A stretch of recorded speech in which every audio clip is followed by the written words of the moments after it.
What does it take to build e-commerce in countries where most people don't have a postal address, don't trust online payments, and still prefer cash on delivery? Not in New York, not in Singapore, but in Pakistan, Bangladesh, and Sri Lanka. This is the story of Daraz, a company that started in Karachi, expanded across South Asia, and was eventually acquired by Alibaba. In a world where Amazon dominates the US and Flipkart leads India, Daraz is trying to do something way harder: build the foundation for online shopping in countries where the infrastructure barely exists. Today, Daraz serves over 40 million monthly active users, operates across 5 countries, and manages a logistics network of over 100 fulfillment centers and delivery hubs. But this story didn't start with scale. It started with ground-up problem-solving in some of the world's most complex markets. So how do you build trust, logistics, and digital literacy from scratch and create an e-commerce platform where none existed?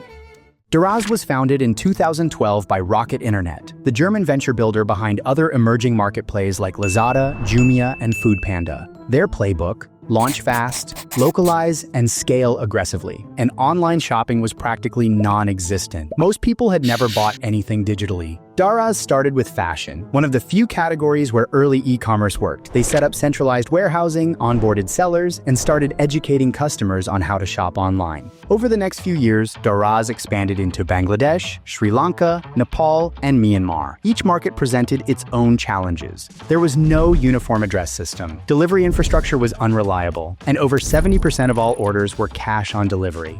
But instead of just being a marketplace, Daraz started building the rails. They launched Daraz Express, their own last-mile logistics network.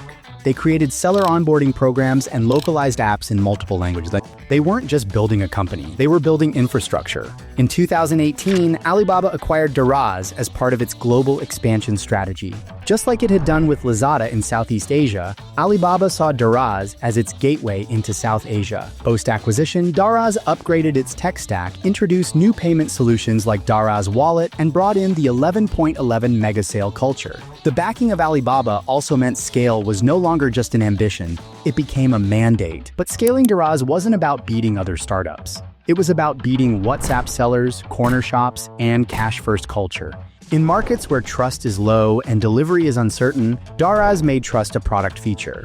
They introduced buyer protection, simplified returns, and added seller ratings. Today, Daraz has over 100,000 active sellers. It delivers to thousands of locations across South Asia, with many packages arriving in under 48 hours in major cities. Its logistics arm, Daraz Express, handles the bulk of deliveries. It's also training thousands of local riders and warehouse staff, becoming a job creator in every country it operates in. With a population base of over 600 million people across its core markets, Daraz is not just chasing market share, it's laying the groundwork for the next billion users to shop online. Daraz isn't trying to copy Amazon, it's trying to build something more foundational. It's creating the digital rails for e-commerce in some of the hardest markets in the world, places where infrastructure is patchy, trust is fragile, and cash still rules. And yet, it's scaling, because when you build the system, not just the site, you can unlock markets most companies won't even touch. For global founders and operators, Daraz is a masterclass in what it really means to build in emerging markets. Not by playing the usual game, but by changing the rules entirely.